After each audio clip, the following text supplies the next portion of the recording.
pretty much anyone who comes to Vilnius will probably find themselves here. This is the main cathedral square, and this is obviously the main cathedral. It was built on the site of some old pagan monument, apparently. You have to talk to the right hippies to find out all the detailed information. And behind the cathedral there is a hill where Vilnius was actually founded. So this really is the centre, the heartbeat of the city. And from here you can head in one direction down a sort of modern shopping avenue and in another direction into the old town. And I think we'll go into the old town because it's possibly a little bit more interesting than looking at, shoe shops and restaurants. But before we do, this is interesting in itself. This is called Stebuklas, or the miracle stone.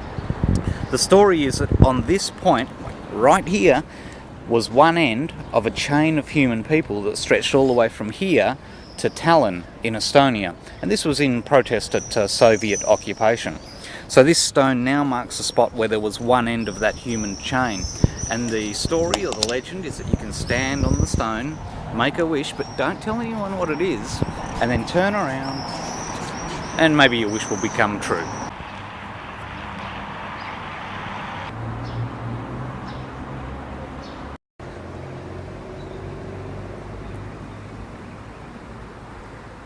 In the square here, if you just have a look over here, you'll see there's some red marks, and these actually mark the points where the walls of an old palace used to be.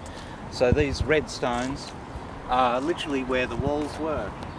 And over here they're reconstructing a part of the palace. So it's not quite finished yet, we can't go in there. In fact, nobody can go in there unless you've got a hard hat. But it should be finished pretty soon, so I don't know, maybe next summer. But you never can tell in Lithuania.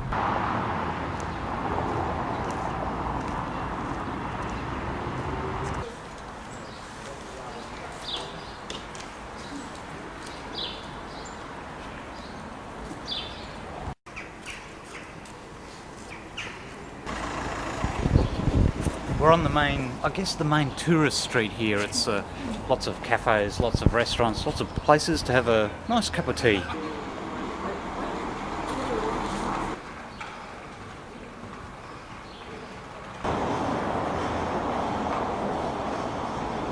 This is the town hall. In the olden times, it's the sort of place where there used to be a market and people would come with their animals and potatoes and whatever and sell and trade and so on. It's recently been renovated, and this fountain is completely new. It's the first summer it's been opened, so everyone's very happy about that.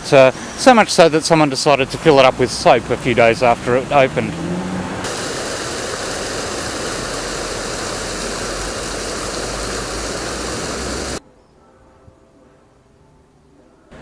This is one of my favourite places in Vilnius, or one of the first places I can remember visiting or discovering. And that's the great thing about Vilnius. You can just walk around and discover old, decrepit, but interesting places like this.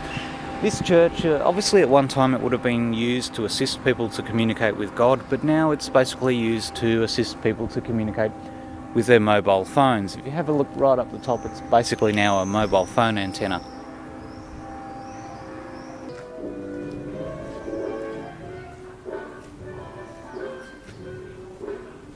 One of the tricks, or one of the things you need to remember when you're visiting Vilnius, is to explore courtyards. They really are fascinating places, and a lot of them are actually a little bit hidden, like this one.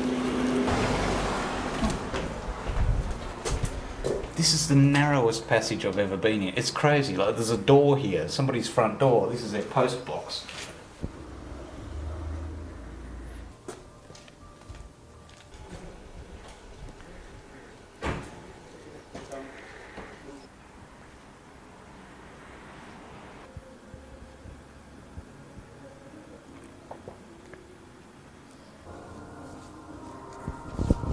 With a view like that, church spires on the horizon, it wouldn't be hard to imagine that we'd be in one of the prime districts, one of the top areas of Vilnius.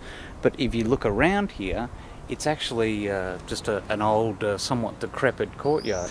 And of course you have to be quiet and respectful of the people who live here, but it's just a pleasure to come in and to feel the real life of Vilnius in these quiet, tucked away places.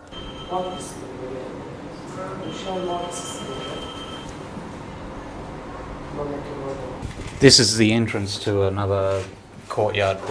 What's cool about this one is that behind you, just over there, is one of the most popular tourist streets, if you like. And then you come through this sort of tunnel, and people who aren't short like myself would have to duck their heads to get through here. And it's like discovering a different world.